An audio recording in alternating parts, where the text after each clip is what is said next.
열왕기상 11장.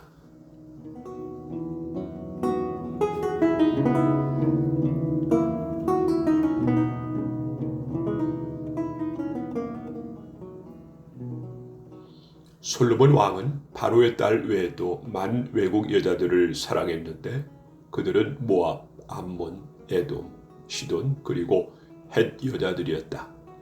이러한 나라에 대하여 여호와께서는 전에 이스라엘 백성에게 너희는 그들과 결혼하지 말아라.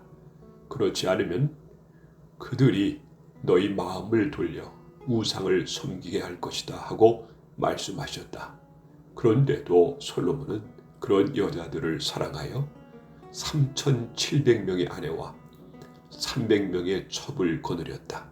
그래서 그들이 왕의 마음을 여호와께서 떠나게 하였다. 솔로몬은 나이가 많아지자 그들의 꼬임에 빠져 이방 신까지 섬겼으며 자기 아버지 다윗과 같지 않아 그의 하나님 여호와께 그의 마음을 완전히 바치지 못하였다.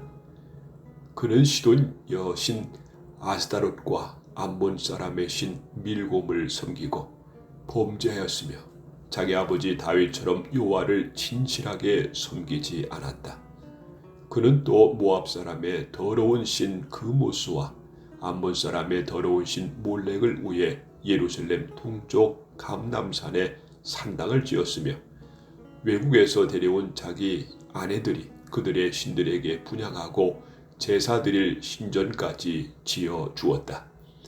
이스라엘의 하나님 여호와께서 솔로몬에게 2번씩이나 나타나셔서 그에게 이방 신들을 섬기지 말라고 경고하셨으나 그는 여호와의 말씀에 순종하지 않았다. 그래서 여호와께서는 솔로몬의 마음이 자기에게서 떠난 것을 보시고 분노하시며 그에게 이렇게 말씀하셨다. 너는 나와 맺은 계약을 어기고 내 명령을 지키지 않았다. 그러므로 내가 반드시 나라를 네게서 빼앗아 네 신하에게 주겠다. 그러나 네 아버지 다윗을 생각해서 네 생전에는 이렇게 하지 않고 네 아들에게서 나라를 빼앗을 것이다.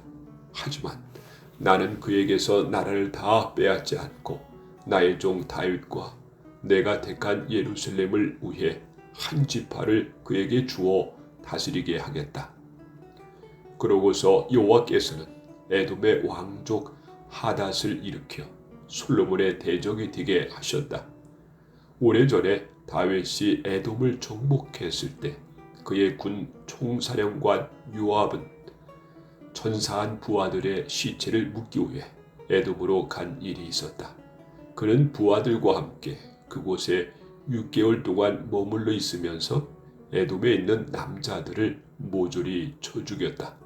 그러나 당시 어린 아이였던 하닷은 자기 아버지의 몇몇 신하들과 함께 이집트로 도망갔었다. 그들이 미디안에서 출발하여 바란으로 가서 몇 사람을 더 데리고 이집트의 바로 왕을 찾아갔을 때 바로는 하닷의 집과 먹을 양식과 약간의 토지를 주었다. 하닷은 바로의 총애를 받았으므로 바로는 왕비 다브네스의 동생인 자기 처제를 그에게 주어 아내로 삼게 하였다. 그래서 하닷의 아내는 그룹밭이라는 아들을 낳았으며 그는 왕궁에서 바로의 아들들과 함께 자랐다. 하닷은 다윗과 그의 군대 총사령관 요압이 죽었다는 말을 듣고 바로에게 자기 고국으로 돌아가게 해달라고 부탁하였다. 그때 바로가 나와 함께 있는 것이 불만이냐? 네가 무엇이 부족해서 네 고향 고국으로 돌아가려고 하느냐 하고 묻자 하닷은 아닙니다. 아무것도 부족한 것은 없습니다. 하지만 고국으로 돌아가고 싶습니다 하고 대답하였다. 하나님은 또 엘리아다의 아들 르손을 솔로몬의 대적이 되게 하셨는데 그는 자기 주인인 소바의 하닷 에셀 왕에게서 도망한 자였다. 다윗이 소바군을 쳐 죽일 때 르손은 사람들을 모아 무업자들의 두목이 되었으며 그들은 후에 다마스커스로 가서 살았고 르순이 거기서 왕이 되었다. 이와 같이 르순은 시리아 왕이 되어 솔로몬의 평생의 하닷과 함께 이스라엘을 대적하고 미워하였다. 그리고 느밧의 아들 여로보암이 왕을 대적하여 반란을 일으켰다. 그는 솔로몬의 신하 중 한 사람으로 스레다 출신의 에브라임 사람이었으며 그의 어머니는 술루아라는 과부였다. 그가 반란을 일으키게 된 배경은 이렇다. 솔로몬이 밀로 요새를 재건하고 다윗성의 성벽을 수리하고 있을 때 여로보암은 대단히 유능한 사람이었다. 솔로몬은 그가 아주 열심히 일하는 것을 보고 요셉 자손의 사역군을 감독하게 하였다. 어느 날 여로보암이 예루살렘에서 나오고 있는데 실로 출신의 예언자 아이야가 들에서 조용히 그를 만나 자기가 입고 있던 새 옷을 벗어 12조각으로 찢고 여로보암에게 말하였다. 당신은 이 중에 10조각을 가지시오. 이스라엘의 하나님 여호와께서 당신에게 이렇게 말씀하셨소. 내가 솔로몬의 손에서 나라를 빼앗아 10지파를 너에게 주겠다. 그러나 내 종 다윗과 내가 특별히 택한 예루살렘 성을 위해서 한 지파는 솔로몬에게 남겨둘 것이다. 내가 이렇게 하는 것은 솔로몬이 나를 버리고 시돈의 여신 아스다롯과 모압의 신 그모스와 암몬의 신 밀곰을 숭배하며 그의 아버지 다윗을 본받지 않고 나에게 불순종하며 내 앞에서 옳은 일을 행하지 않고 내 법과 명령을 지키지 않았기 때문이다. 그러나 내가 택한 내 종 다윗이 내 명령과 법을 지켰으므로 솔로몬의 생전에는 내가 나라를 빼앗지 않고 그가 다스리게 할 것이다. 하지만 그의 아들에게서 나라를 빼앗아 10지파를 너에게 주고 그 아들에게는 한 지파만 주어서 내가 경배를 받으려고 택한 예루살렘 성에서 내 종 다윗의 자손이 항상 다스리게 할 것이다. 이제 나는 너를 이스라엘의 왕으로 삼아 네가 원하는 대로 다스리게 하겠다. 만일 네가 나에게 철저하게 순종하고 내 뜻대로 살며 내가 보기에 옳은 일을 행하고 내 종 다윗처럼 나의 모든 명령을 지키면 내가 언제나 너와 함께하여 내가 다윗에게 했던 것처럼 너를 축복하고 네 자손이 계속 이스라엘을 다스리게 하겠다. 내가 솔로몬의 죄 때문에 다윗의 자손들을 벌할 것이지만 영원히 그렇게 하지는 않을 것이다. 솔로몬이 여로보암을 죽이려고 하였으나 그는 이집트로 도망가서 시삭 왕을 찾아가 솔로몬이 죽을 때까지 그곳에 머물러 있었다. 이 밖에 솔로몬이 행한 모든 일과 그의 업적과 그가 보여준 지혜는 솔로몬의 일대기에 다 기록되었다. 솔로몬은 예루살렘에서 40년 동안 이스라엘을 통치하다가 죽어 다윗성에 장사되었고 그의 아들 르호보암이 왕위를 계승하였다.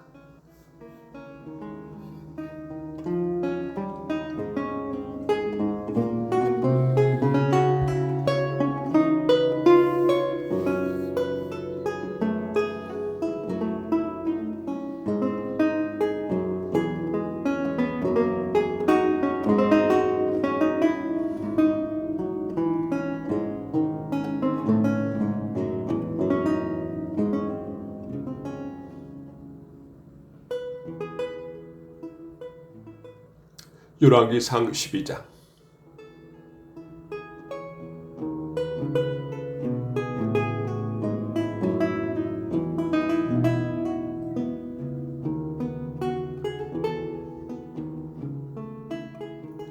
모든 이스라엘 사람들이 르호보암을 왕으로 삼기 위해 세겜으로 가자 르호보암도 그리로 갔다. 이때 솔로몬 왕을 피해 이집트로 망명했던 느밧의 아들 여로보암이 이 소식을 듣고 이집트에서 돌아왔다. 그래서 사람들은 여로보암을 불러 그를 앞세우고 르호보암에게 가서 이렇게 말하였다. 당신의 아버지는 우리를 혹사시키고 우리에게 무거운 짐을 지워 주었습니다. 이제 당신은 이 짐을 가볍게 하여 우리 생활을 편하게 해 주십시오. 그러면 우리가 당신을 왕으로 모시겠습니다. 이때 르호보암이 갔다가 3일 후에 다시 오시오 하자 백성들은 일단 돌아갔다. 그러고서 르호보암 왕은 자기 아버지의 자문관으로 일하던 노인들을 불러 이 백성들에게 어떻게 대답하면 좋겠소 하고 물었다. 그러자 그들은 왕이 만일 겸손한 마음으로 이 백성을 다스리고 그들의 요구에 기꺼이 응하시면 그들은 왕을 언제나 충성스럽게 섬길 것입니다 하고 대답하였다. 그러나 르호보암은 그 노인들의 조언을 무시하고 대신 자기와 함께 자란 그의 젊은 보좌관들에게 그대들은 어떻게 생각하시오? 자기들의 짐을 가볍게 해달라고 요구하는 이 백성들에게 내가 어떻게 대답했으면 좋겠소? 하고 물었다. 그러자 그 젊은 보좌관들이 대답하였다. 왕은 그들에게 내 새끼손가락이 내 아버지의 허리보다 더 굵은 줄을 몰랐소? 내 아버지가 당신들에게 무거운 짐을 지웠다고 생각한다면 나는 그 짐을 더 무겁게 할 것이요. 내 아버지는 채찍으로 당신들을 다스렸지만 나는 전갈로 당신들을 다스리겠소 하고 대답하였다. 3일 후에 여로보암과 백성들이 르호보암을 찾아왔을 때 왕은 노인들의 조언을 무시하고 그들에게 포악한 말로 젊은 보좌관들이 일러준 그대로 대답하였다. 왕이 이처럼 백성들의 말을 듣지 않은 것은 여호와께서 실로 사람 아히야를 통해 느바세 아들 여로보암에게 말씀하신 것을 이루시려고 이 일에 직접 개입하셨기 때문이었다. 이스라엘 사람들은 왕이 자기들의 말을 듣지 않는 것을 보고 이렇게 외쳤다. 다윗과 그 집안을 타도하자. 이새의 아들에게서 무엇을 얻겠느냐? 자, 이스라엘 사람들아, 집으로 돌아가자. 르호보암아, 이제 너는 네 집안이나 다스려라. 그러고서 그들은 집으로 돌아갔다. 그러나 유다 지역에 사는 사람들은 르호보암을 계속 왕으로 모셨다.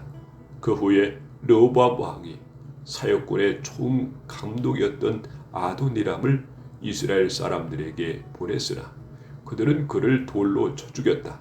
그래서 르호보암은 급히 자기 수레를 타고 예루살렘으로 도망쳐 왔다. 그때부터 북쪽 이스라엘 사람들은 계속 다윗의 집안을 배척하였다. 모든 이스라엘 사람들은 여로보암이 이집트에서 돌아왔다는 말을 듣고 그를 대중의 모임에 초대하여 이스라엘의 왕으로 삼았다. 그러나 유다 지파만은 계속 다윗의 집안에 충성하였다.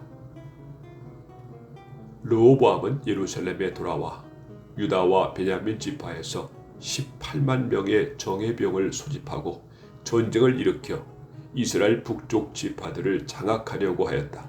그러나 하나님은 예언자 스마야를 통하여 르호보암과 그리고 유다와 베냐민 지파 모든 사람들에게 이렇게 말씀하셨다. 너희는 너희 형제 이스라엘 사람들과 싸우러 가지 말고 모두 집으로 돌아가거라. 일이 이렇게 된 것은 내 뜻이었다. 그래서 그들은 여호와의 말씀에 순종하여 모두 집으로 돌아갔다. 여로보암은 에브라임 산간지대에 세겜성을 건축하고 거기서 얼마 동안 살다가 그 후에 분회의 성을 건축하고 이렇게 생각하였다. 이대로 두었다가는 나라가 다윗의 집안으로 돌아갈지 모른다. 만일 내 백성이 예루살렘 성전으로 가서 여호와께 제사를 드리게 되면 그들이 다시 유다의 르호보암을 왕으로 섬기고 나를 죽일 것이다. 그래서 그는 자기 보좌관들과 의논한 끝에 금송아지 2마리를 만들어 놓고 백성들에게 말하였다. 지금부터 여러분은 예배하러 예루살렘까지 올라갈 필요가 없습니다. 이스라엘 백성 여러분, 이집트에서 여러분을 구출해낸 이 신들을 보십시오. 그러고서 그는 그 금송아지 우상을 하나는 베델에 하나는 단에 세워 두었다. 이 일이 죄가 된 것은 백성들이 베델이나 단에 가서 그 우상들을 섬겼기 때문이었다. 여로보암은 또 산당을 짓고 레위 자손이 아닌 사람을 제사장으로 세웠다. 그는 8월 15일을 유다의 명절과 비슷한 명절로 제정하고 베델에서 금송아지에게 제사를 드리고 분향하며 산당에서 일할 제사장을 거기서 정식으로 임명하였다.